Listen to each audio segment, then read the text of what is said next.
Let things be exactly as they are.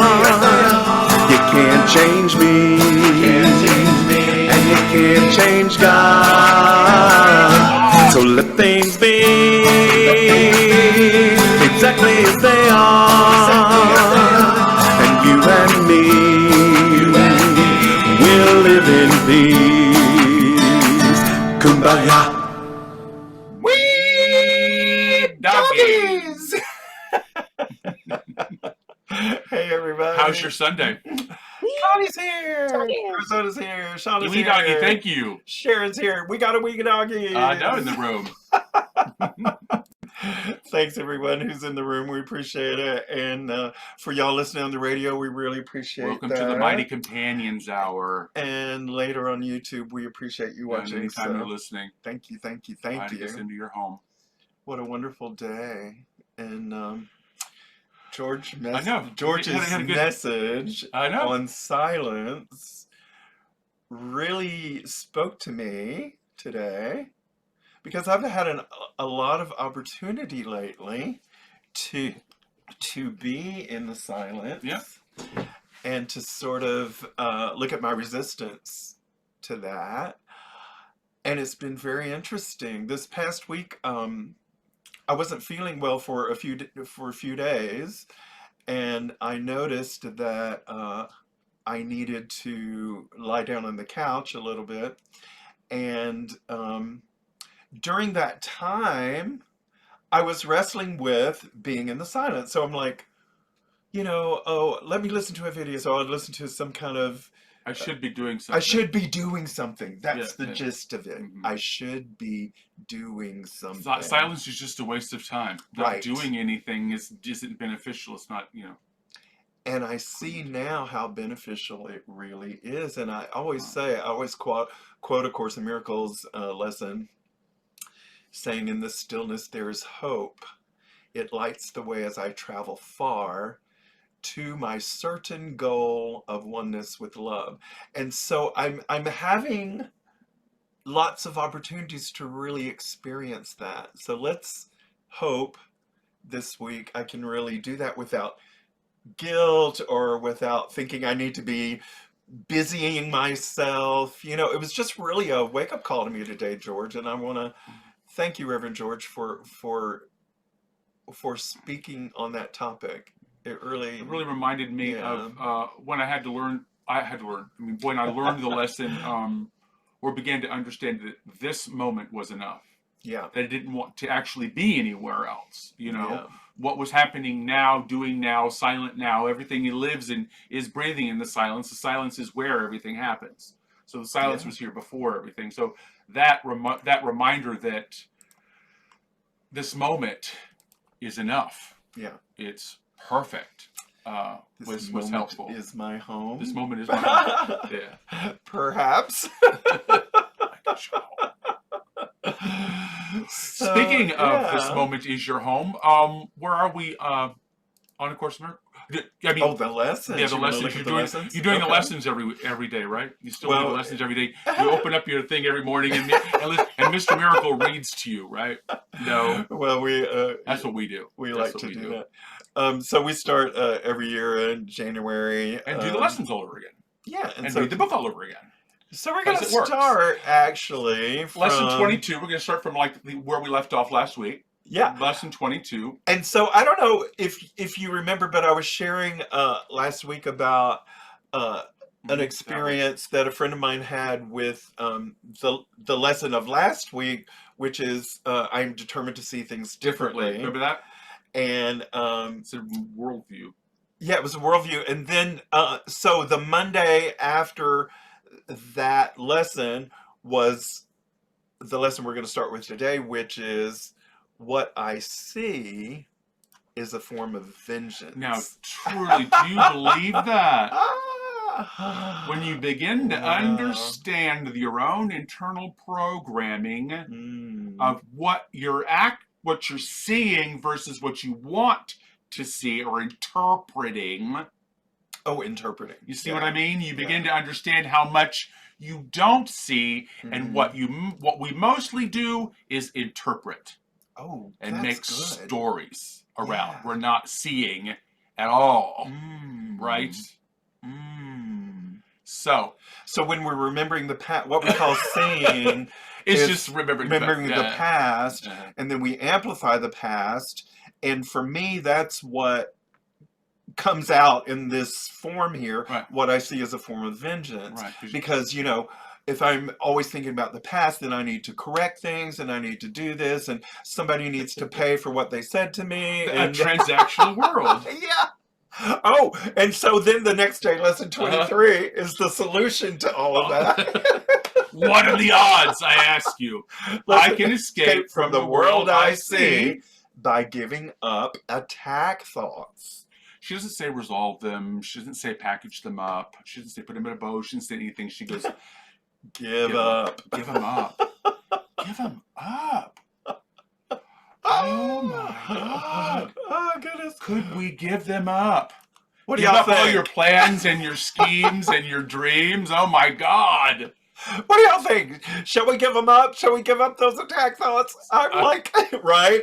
Connie's like, I built my whole personality on attack thoughts. You're going to take away my whole livelihood. What would I going to be without attack thoughts? Who am I without getting even?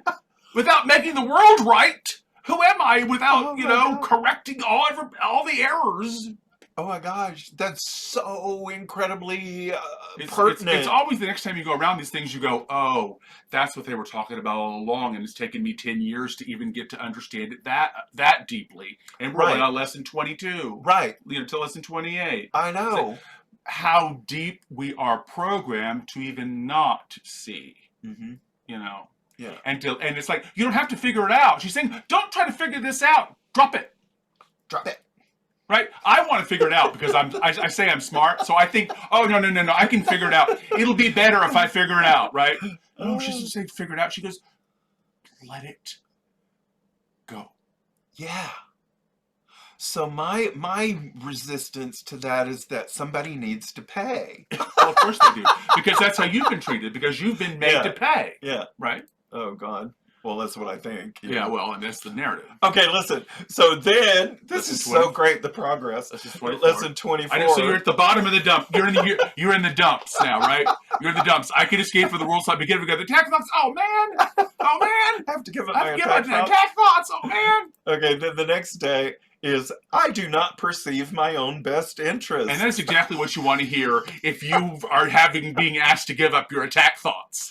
Right? Because I'm not perceiving my own best interest. Somebody else must be. Perceiving your best interest. Oh, how weird. You're right? Oh, okay, that's weird. But if I let go, I don't know the best thing for Glenn. Even for Glenn, although I think I do. Glenn is going to have a much better time of it if I let go of pleasing Glenn. Oh, you mean Glenn, the personality in this world, the construct. Yeah, okay, right. The whole construct.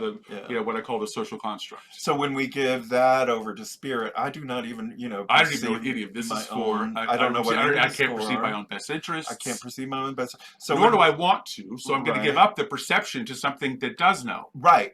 Okay. Because that's the recognition of who knows and who doesn't know. Right? Who knows? Who knows? Is it Glenn? Oh my God! Who got you here?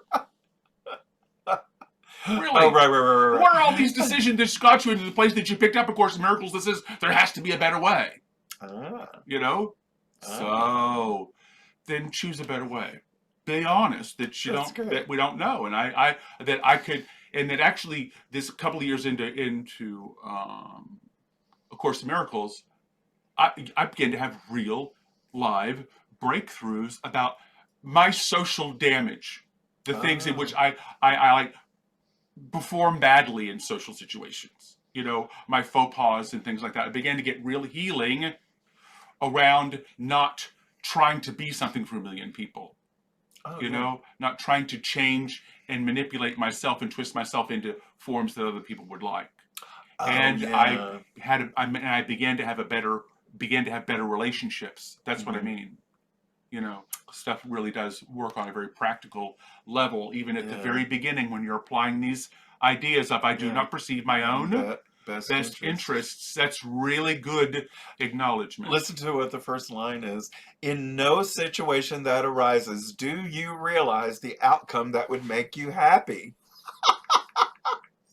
Therefore, you have no guide to appropriate action and no way of judging the result. She really lays it out. She for does. you, you know. What you do is determined by your perception of the situation, and that perception is wrong. That sounds so funny. You understand why people Oh, throw this God. book across the room. We've even had that happen in one of our meetings where somebody got so frustrated they picked up the book and they were, whoa! You know? You ever see anybody throw A Course in Miracles across a room? Or try. I have. You have? Yeah, I have too. It's like, because you're wrong. And you're like, what do you mean? What do you mean? Oh God, it's so deep sometimes. Well, it's it's really dismantles what we think we are, Yeah. what we're holding on to, and what we think is so valuable that makes us important, special, different, separate, that's worth doing. And it's like the discovery of why we're doing that is, I don't know, fascinating and cringeworthy, you know, all at the same time. You know, I feel it's like why I Angela- want to be a separate person, why I want to be this safety, separate, off here person with all power and stuff like that. It's kind of a creepy idea, you know. I feel like we're Angelo and his like little companion that he talks back and forth with. And they start laughing and laughing. I kind of got to this place now where I'm just kind of like, Oh my this gosh. is crazy. This is so look what I'm trying to funny. make happen. Look, you see what I'm trying to make happen. Be onto yourself. So we're going to talk about that too today. But Yeah. I do not see much. Okay, lesson 25. The next day, I do not know what anything is for. One of my favorite, what anything is for, which is the second verse of our theme song. But I'm just like, gosh, I love this lesson. I do not know what anything is for. The first sentence is always good. Purpose is meaning. Means matching ends. Yeah.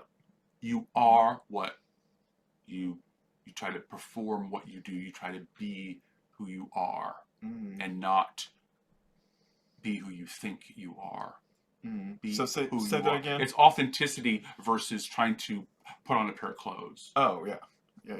You know, listening for guidance and instead of sharing versus, you know, performing. I do not know what anything is for. What? Anything. Yeah, anything. The word anything. Anything. Okay. I'll take it. Ooh, then the next day, lesson 26. My attack thoughts are attacking my invulnerability. See how she had to get us back to attack thoughts? She got us back to attack thoughts by bringing us to, you don't know what anything is for. Right. Something else has your best interest. So let's look at your attack thoughts again and why you think you're in this dangerous world. And what do? Right. What we're really actually doing is believing and reinforcing our own belief in our separation and our littleness and all of that. We begin to see how that is the foundation of it. It is surely obvious that you could be attacked. That if you can be attacked, you are not invulnerable. You see attack as a real threat. That is because you believe that you can really attack. So attack, she goes on later to say attack and defense are the same thing. And what would have effects through you must also have effects on you. So if I'm attacking, then if I'm attacking someone else, then I'm also attacking you myself. create the atmosphere in which that is happening. It's you grow, you create the medium for what you want to grow, and what grows there is what you set the situation for. So of course my attacking is going to affect me. Of course. Yeah. But you have to be able to see what side of this making situation you are on, what side of the creative function you're on. A lot of us still believe that the world is happening to us, but instead of we're happening to the world. Right. So this is this reversal of getting out of this. Things are happening to me. The world is happening to me. I'm under attack. That's a real mindset. Yeah. That we see outpictured in and problem solving around that idea isn't true. So there's no solution to it. Right. it just Well, keeps that's going capitalism on and anyway. on and on. So my attack thoughts are attacking my id-vulnerability. Yeah. Yesterday, above all else, I want to see. right halfway through, 27 lessons into the first 50 lessons, we are finally there. Above all else, we crossed the midpoint. Above all else, I want to see. want to see. Now so earlier, Do you? yeah, but I want to make the comparison because like last week, the lesson was I am determined to see, and then I am determined to see things differently. Now, what's the difference between I am determined to see and above all else I want to see? They're basically the same thing, but the word choice there is a little more committed, I think. I'm determined to see things differently. Means you have a lot of priorities, but that's one of them. That's okay. Above all else. Now I have one priority. There you go. Thank you for the clarification. That was good. That was good. Oh, by the way, I just want to say to Connie, by the way, I love this banner behind you. That's the picture. It says yeah, Connie. It has your name. It's like so beautiful. Yes. Oh yeah, I see it now. I love that. That's pretty. Yeah. So okay, so yesterday was above all else I want to see, and then today, mirroring the other lesson is above all else I want to see things differently. Right. So above all else, I want to see things differently. Now that does feel like a level of commitment that is all in. I do not perceive my best interests. Right. I want to see things differently. And then above all else, I want to see things. So what are you about? I mean, so that really begs the question, what are you about? What are you doing? What do people think of when they think of you? When they say your name, your first, middle, and last name, are they cursing or are they blessing? Right? When someone uses your whole name. Oh, like sometimes how we use the, Jesus Christ, it's like, it's funny. So it actually, that is funny though, if you think about it for a second, it's like, oh, you can use that, phrase Jesus Christ as a blessing or a curse. Like, so how interesting, right? So above all else, I want to see things differently. I want to come from a place, like you would say, that is authentic and very, without effort. A radiant altar, maybe? A radiant altar that guides me. That does know your best interest. That does know my best interest. That isn't going to throw Glenn under the bus either. Yeah. Yeah. It's okay to be Yolanda. It's okay to be Glenn. And that's not the problem. That's not the problem. Yeah. It's my perception, obviously. And it's just getting more clear and clear. So the solution is you already know we have to get a correct perception. Yeah. And relax into who we already are. Yeah. Yeah. Is that difficult or do I make it hard? Well, see, that's what I was working with yesterday. Is that difficult or am I making it hard? All these texts say, it's you. It's already you. Blah, blah, blah. You're already here. All these texts say everybody could be... Then why aren't we? Well, it takes practice. So I want to share. It does. It does. I think it takes community, but it does take community. I think it takes really reflective community and a whole bunch of people with the idea in mind. Above all else, I want to see things differently. Yeah. A whole bunch of us at the same time, looking at the same thing, thinking, I want to see things differently. What kind of solutions do you think we could have for just regular stuff that bother us? Right. So what kind of world could be built together? Which is what I was wanting to share.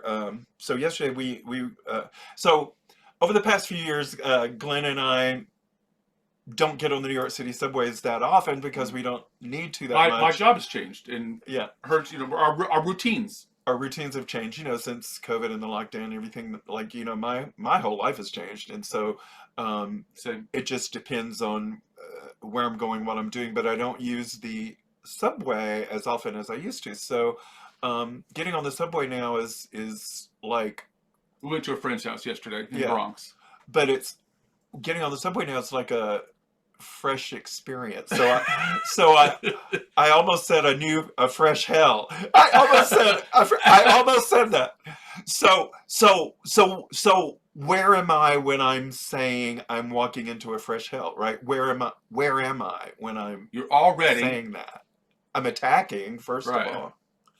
And clouding your vision. I'm clouding my vision. I'm projecting a world that I don't want.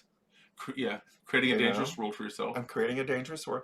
So what was I practicing? So yesterday I was practicing, above all else, I want to see things differently. I'm one with all these idiots. That's what I was. Oh,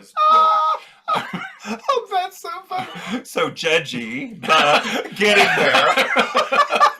I'm wearing a mask. I'm wearing a mask and everything like that, and it's just and nobody's. I was having. And so you're judging. I'm judging. And that's okay. We're not going to beat ourselves up for it.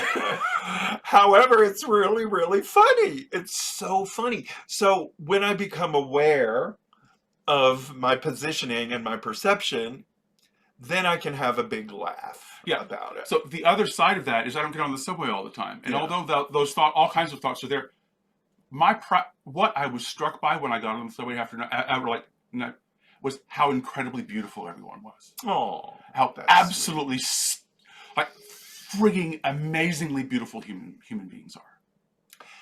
Just so amazing. Just wow. All these people, beautiful, just unique qualities, like incredible. And I want to say something interesting to me that I've observed about the human experience. I can have so we walk into the subway. You're having that experience. Actually, both things are happening. That's what I think is so interesting and unique about being human. Oh, thank you, Sharon. That's very sweet. I'm glad you were here, Sharon. Have a good dinner. So you can have this incredible experience of being human where there's this judgment going on and even attack thoughts, which, I'm having and all of this. But also at the same time, I know the truth. Like my real self knows the truth. So I can see. You can watch yourself spit out. You can see going back and forth. The social construct. I can watch Glenn try to take care of himself and all of this other stuff. Just watch it and not have to do anything about it. Very funny. It's a new thing. And not or newer. Beating yourself up. Yeah, don't need to get enlightened over it. So with that in mind. Speaking of which, it's now 5:24 already. We got to do a sing-along. We love these. The first 50 lessons are we love them. So much juice in the first 50 lessons. Yeah, we really love the first 50 lessons. We have a lovely sing-along for you today. Which you've done. Have you done many times before with us. Yeah, it's okay. Not there. What I'm going to do is we're going to do the call and response to my song, I Love Myself. So just follow Glenn. Okay. But after that, we're going to have our little moment of prayer and bell ringing.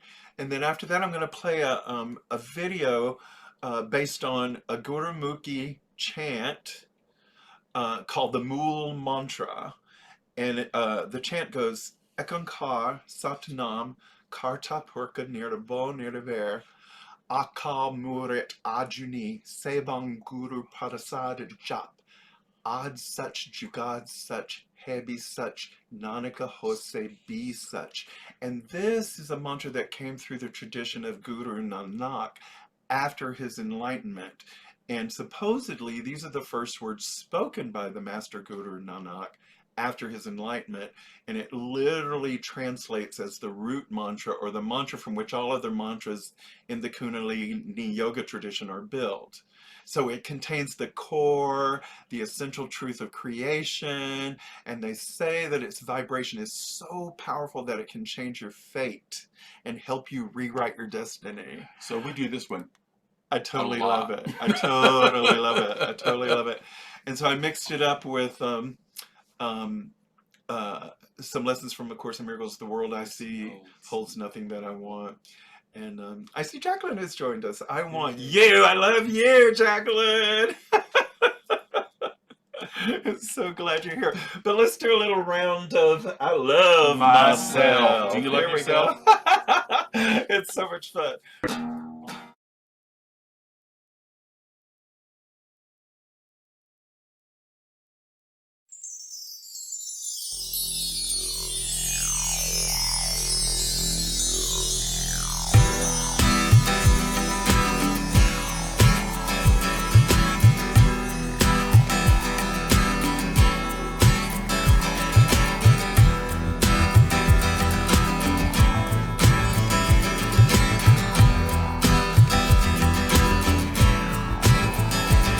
I love myself.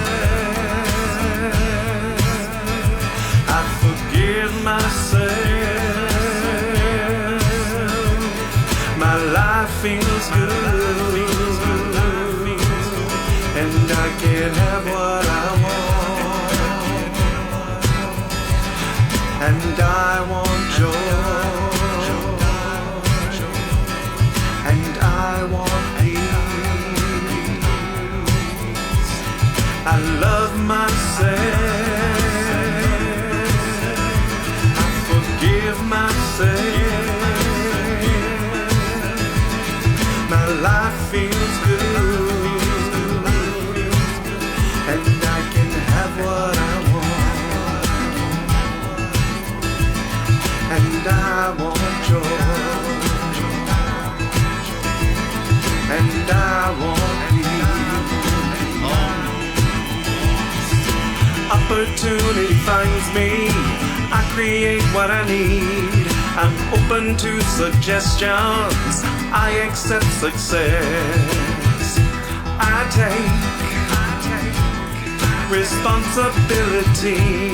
Abundance flows through me, and I prosper. I prosper. I prosper. I prosper. Because I love myself. I forgive myself. My life feels good, and I can have what I want, and I want joy, and I want peace. I love myself. I forgive myself. My life feels good, and I can have what I want, and I want joy, and I want peace. Opportunity finds me.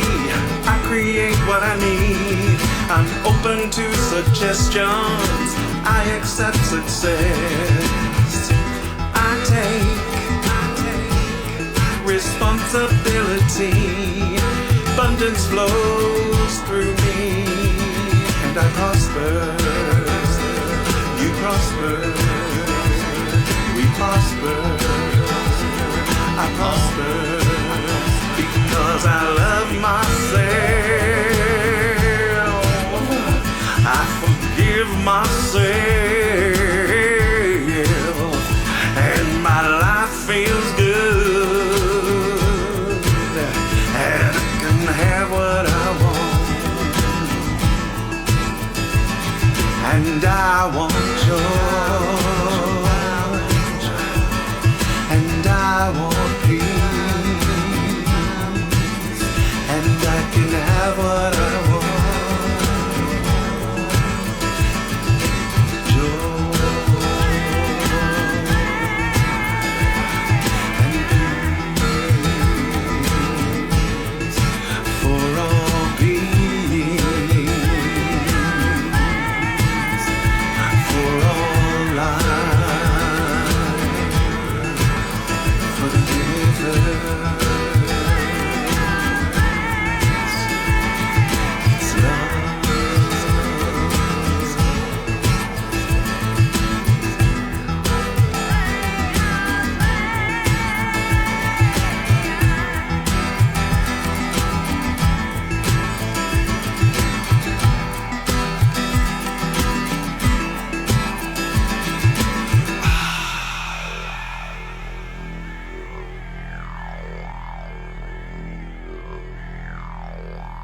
Capital S, S. self.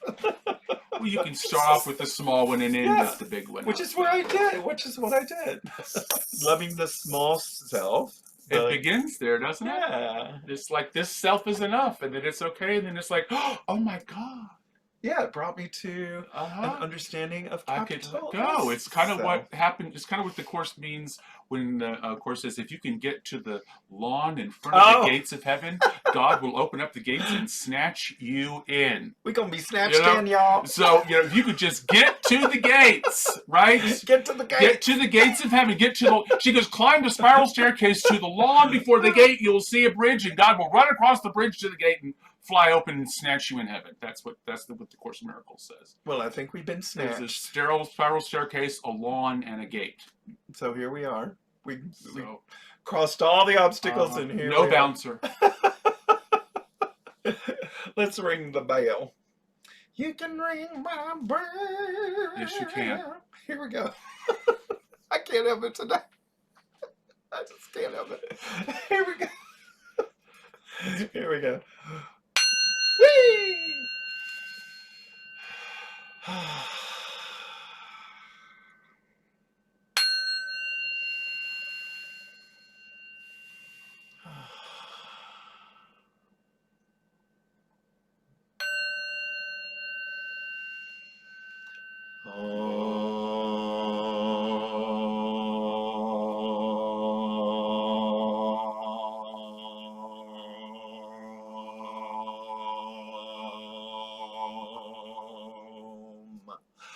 This joyous circle of love. Today is a special, wonderful day. It is a day that emphasizes above all else, I want to see things differently. I am committed to that. Above all else, I want to see things differently. And in this joyous occasion, we co-create this amazing circle of love where unconditional love is present and everything that we like and everything that we do not like are welcomed because we learn from it all. Yes. And let's just take a moment in the stillness.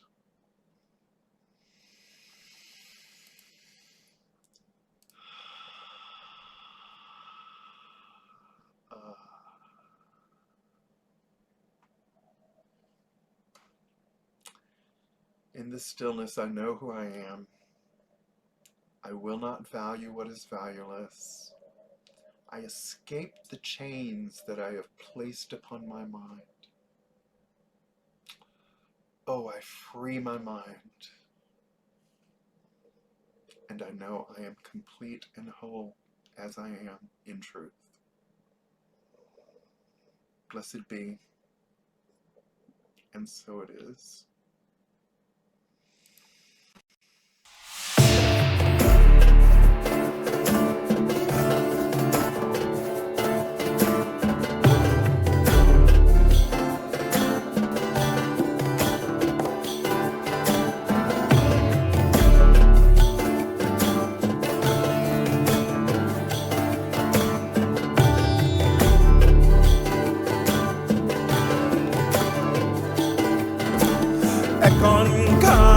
Satanam karta pukanire bone bear akamore rajuni sevam guru prasad jak ad such to God such heavy such nanaka hose be such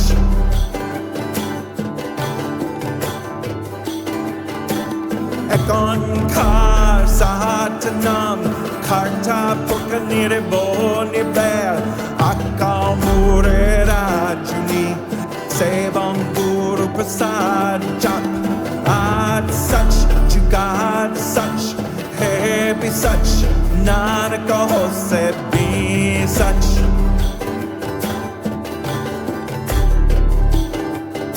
the world I see holds nothing that I want. Beyond this world, there is a world I want.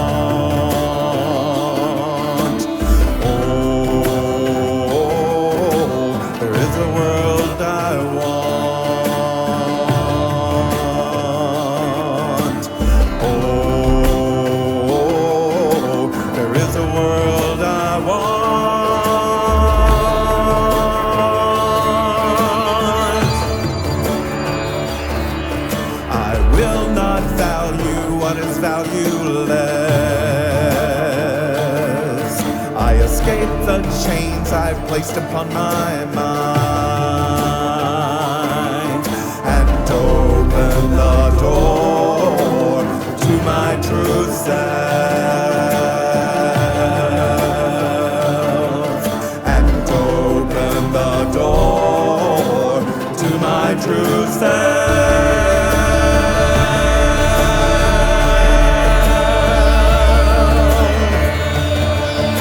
Today I practice letting go. Today I practice letting go. I allow myself to move beyond. I allow myself to move beyond.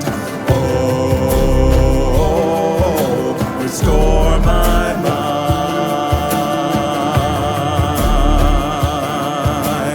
Oh,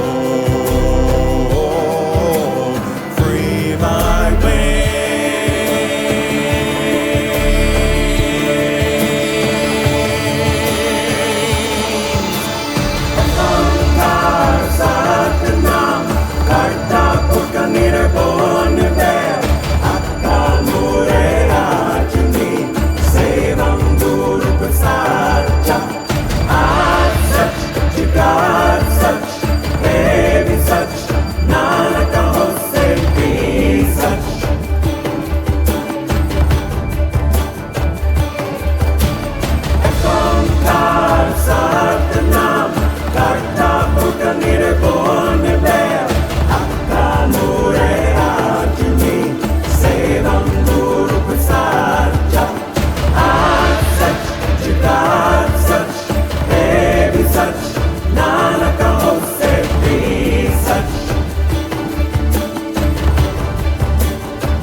Satnam Karta Purkanire Bonever Akamure Ajani Sevam Guru Prasad Jap Ad Sach Jagad Sach He Be Sach Nanaka Hose Be Sach. Isn't that wild? It is pretty How, wild. what kind of like technology mantra is?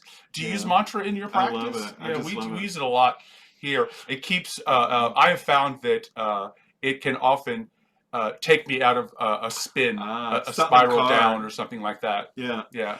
Jacqueline says, a sun. "Stop my car." Yes. Yes. Yeah. Mm-hmm. Really, really good. I love anything she does. Deborah Pramal. Absolutely. Deborah Pramal has Pramal, has a version of the Mool mantra, a big old, huge, long version.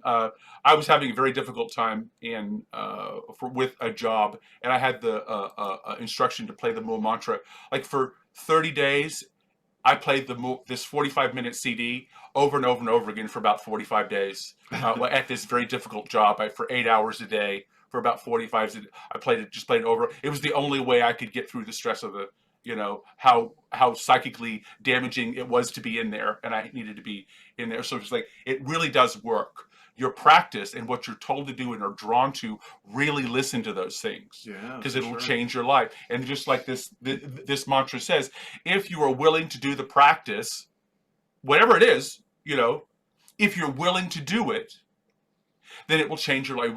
It will be transformational. And that's what this chapter is. Chapter 3 in A Course in Miracles is called The Innocent Perception. The innocent perception is this existential question. This existential question of, why are you here? Why do you want to do this? Why is this why does this look like a fun idea to you? Do you even want to be here? Yeah, there are many times when I thought I did not want to be here, for sure. That's true. And I mean, now the I'm very- really happy to be here. The very basic thing you begin with in the Course in Miracles is the first thing she tells you is what reality is. The second thing she tells you is what the problem is, and what the problem is was we think we're a separate thing out here having our own dangly little precarious existence out here, right? Mhm. That's the problem in any version of that. Well, we better get on with The solution. I know. with the I know. lesson It's good. because- The solution. So the next thing she wants to talk about, and this is why I'm going this long way around. The next thing she wants to talk about is this existential question of why do you even pick up the Course in Miracles? Mm. What do you even think existence or humanity or this life awareness consciousness is even about? What are you going to do with it? Why is this so difficult for you? Why do you think it should be easier? All that kind of stuff. It's really, really good stuff. And that's chapter 3. And she wants to put that category into the idea of peace. Very important. What is peace? Peace is knowing who you are and what you're here to do. Isn't it? Because you could be peaceful in a really incredible situation. Have you ever seen those surgeons shows where hand me this, do me this, and just saving this person's life? That person is so calm, cool, and collected, and they're just open, and they're orchestrating and saving this person who is completely open up on them. I'd be freaking out. I once watched a Boy Scout video of a knee replacement and nearly threw up. So, there's no way, Or say a Boy Scout video? Boy Scout video where they showed you this. How funny. It was in Boy Scouts. Anyway. So it's it is not what is happening. It is never what is happening. It is where you need to be doing what you need to do. That's peace. So the image I want to give you is an image of a tree inside your head. So you got branches on the top and you've got roots down below. I want you to believe that the foundations of what you believe create the value, create the idea of what you see. We're taking what's below and producing it above. Understand that idea? Yeah. Can you work with that idea? A tree, roots, and above? Sure. Okay. Let's say hi to David and Rhoda. Yay! Yay, Glad so you're y'all are here. Glad you're here. And we've got 15 minutes. 15 minutes. Okay. Okay. So read. Here we go. First paragraph. Okay, this is chapter 3 in the Course in Miracles. Chapter 3 is called The Innocent Perception. This is section 4. It's entitled Error and the Ego. Pretty simple. The abilities you now possess are only shadows of your real strength. All of your present functions are divided and open to question and doubt. This is because you are not certain how you will use them. Perception did not exist until the separation introduced degrees, aspects, and intervals.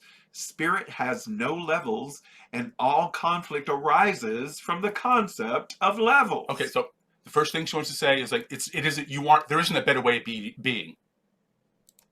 There isn't a better way of being. There isn't a better way of being. Conflict and perception, divided functions. I don't even know what's mine to do. I think I'm supposed to be this person, that person. I think I'm supposed to be a this or a that. I doubt. Who, what, where, how, what, and how. The perception is, I'm a result of all these separate thoughts.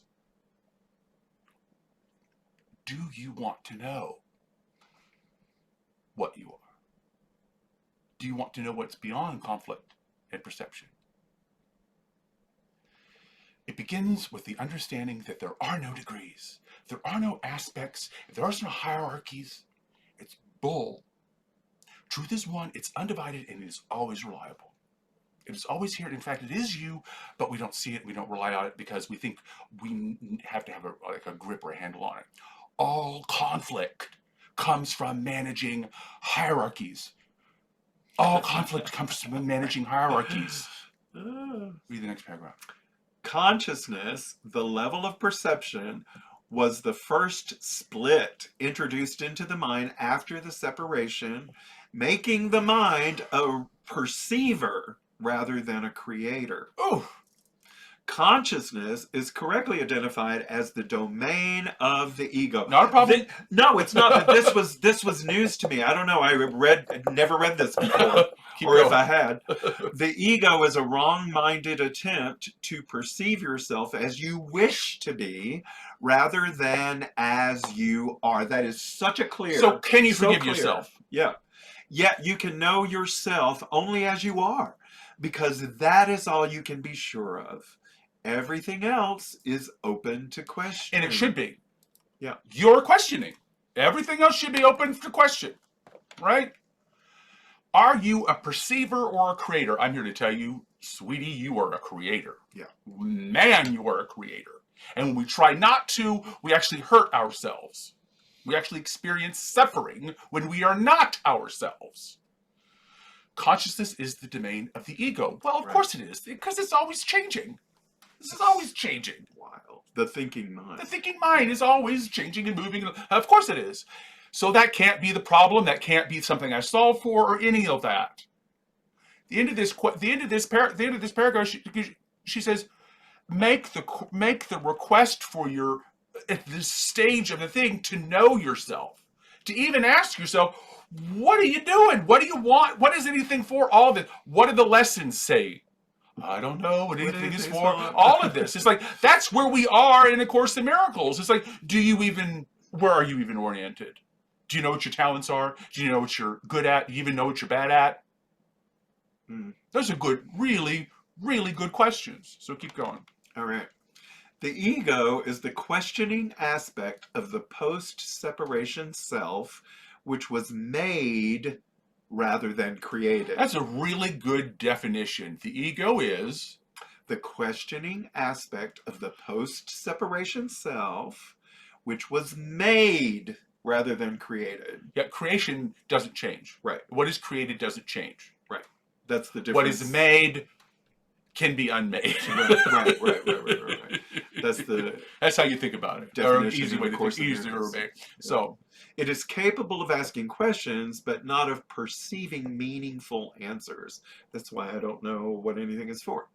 You have every reason to feel afraid as you perceive yourself. This is why you cannot escape from fear until you realize you did not and could not create yourself. You can never make your misperceptions true, and your creation is beyond your own error. That is why you must eventually choose to heal the separation. Eventually. Well, that's actually Eventually I'll choose to heal, but not right now. Not right now. I'm having too much fun. I got too much to do. I'm trying to win this game. As soon as I win, I'll go on the spiritual path. I don't have time for an effort. As soon as I win, as soon as I get enough commas in my bank account, I'll go on the spiritual path. I promise. Okay, our confused and divided mind. The conflict is we're out of accord with reality. That's the conflict. It isn't that we need to be better suited to the dysfunction of the world. That's what we're trying. That's what we actually do often, is become more suitable to the dysfunction of the world. And that leads to us becoming strangers to ourselves, because we're using incorrect perception to evaluate what we're doing. We're what I call solving for the wrong problem.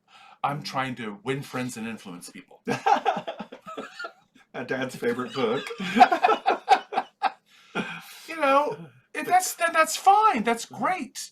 But we have to begin to understand start with the essence of what do you get out of the bed for? What gets you out of, besides cookies and, sex, drugs, and alcohol, or, sex, drugs, and rock and roll, or whatever the saying is. The ego was made and not created. Like the body was made and not created. Like the world was made and not created. It's finite. It's illusory. It's fine the way it is. That's not the problem. I keep thinking that that's the condition of material objects is the problem that I have to solve. And the condition of material objects has meaning that says something about my value and safety in the world. And it's not true.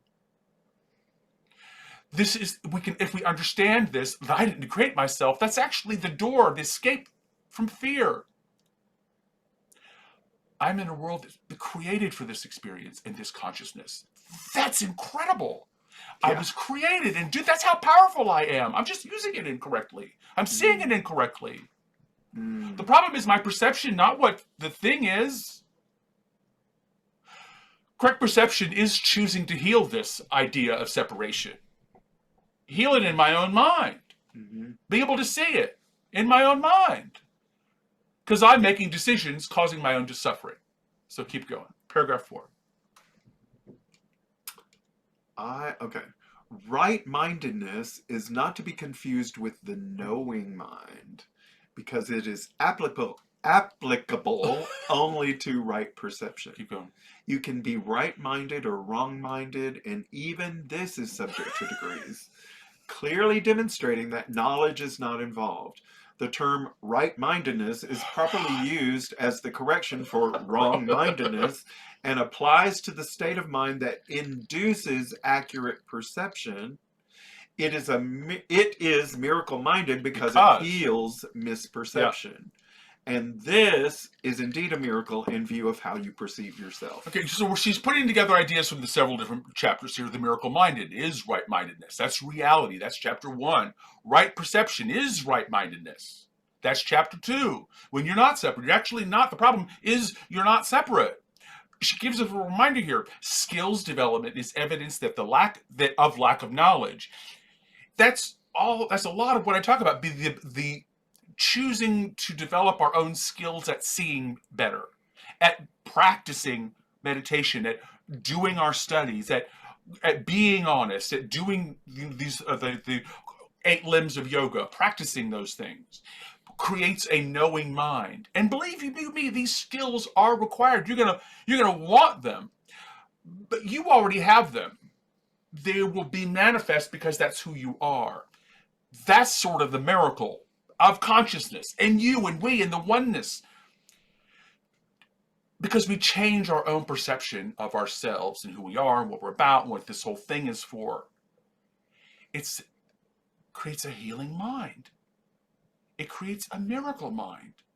It's called correct perception. And she makes it feels like a little bit of a dig to me, but she says, and remember, sickness is a misperception. So even the way we fundamentally think about the condition of objects can be troublesome, and we need to get over that. That we're not looking at sickness, we're looking at reflection of what we think reality is, reflection of our thoughts. Fear. This world is reflective, not transactional. So keep going. Perception always involves some misuse of mind. The mind returns to its proper function only when it wills to know. Beautiful. This places it in the service of spirit where perception is changed. The mind chooses to divide itself when it chooses to make its own levels. The mind belongs to spirit which God created and which is therefore eternal. This perception in the mind, the request is to develop the need to know yourself, to know reality. Don't tolerate ambiguity. The proper function of our mind is to know how, who, why, what, where is mine to do. The reminder here she makes is your mind belongs to spirit. Give it up to spirit. Give Glenn, give whatever you think your mind up to Holy Spirit. That's the best thing for your mind. Yeah. Perception created levels, likes and dislikes and judgments and preferences and everything. That's not the problem. The problem is you think that's real. You think that's real. Keep going. I think that's real too, yeah.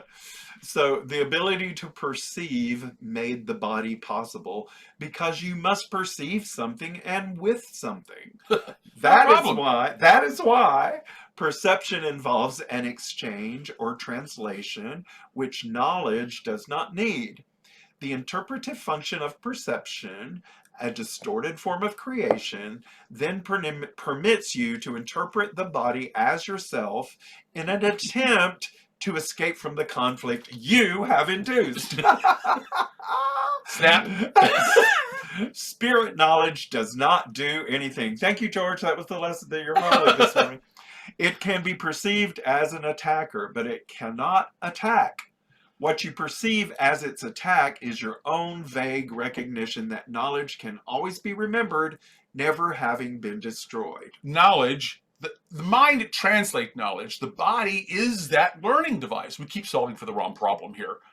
The warning is there's a tendency to claim the body as me to avoid conflict or threat. And that's just solving a problem that's out there. Look, knowledge doesn't do anything, but it tells you how to do everything. Right? Keep going.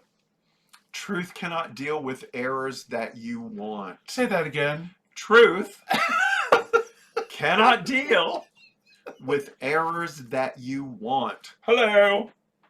I did not attempt to counteract error with knowledge, but to correct error from the bottom up. Foundational. I cannot unite your will with God's For you. but I can erase all misperceptions from your mind if you will bring it under my guidance. Ooh. Only your misperceptions stand in your way. Without them, your choice is certain. Sane perception induces sane choosing. I cannot choose for you, but I can help you make your own right choice. Many are called, but few are chosen. Should be. All are called, but few choose to listen. Therefore, they do not choose right. The chosen ones are merely those who choose right sooner. Right minds can do this now, and they will find rest into their souls. God knows you only in peace. God knows you only in peace. And this is your reality. That's a lovely answer. Okay, welcome to the chosen ones. Okay, you are the reminder here is miscreations don't exist. Isn't that lovely? Mm-hmm. Truth cannot deal with errors that you want. So you can keep all your petty hurts if you want to. No one's going to take away your bag of sorrows. I will not value what is valueless. I will not value what is valueless, I hope. And look, the body isn't doing this to you. The body is not doing this to you. It's the interpretation of what we experience that's doing it. Yeah. The request here is to correct errors from the bottom up, to correct them from the source, to correct them with their foundational understanding and the foundation of their appearancing and the atmosphere and conditions in which they appear. Bring all questions of who and what and when and why and how and all of this to the voice that likes you, please. Bring all your questions of who you are, what you are, when you are, why you are, how you are, to the voice that likes you. She knows. The result is peace. The result is the experience of reality. So this is what I wrote. We're out of time. Our mind is a very powerful thing, and so is our bodies. The Course tells us that we're living a shadow of the existence of what we could be experiencing. The problem is correct perception. Our fundamental understanding of who and what we are is crucial now for moving in the direction of our happiness. This foundational misperception is ruining our lives by draining our creative energy away. It doesn't allow us to see what is ours to do, much less develop the skills that put our functions into action. Do we even know what our skills and talents are? Or have we played it safe? Or maybe we've been very aspirational. The Course asks us to do some very simple searching here, to know thyself. The Course tells us that consciousness, mind, and body are here to reflect our creativity, God's love, reality. This self-knowledge is a very powerful force, but it does nothing. It's the creative energy that we are beginning to identify as real and here and now and reliable.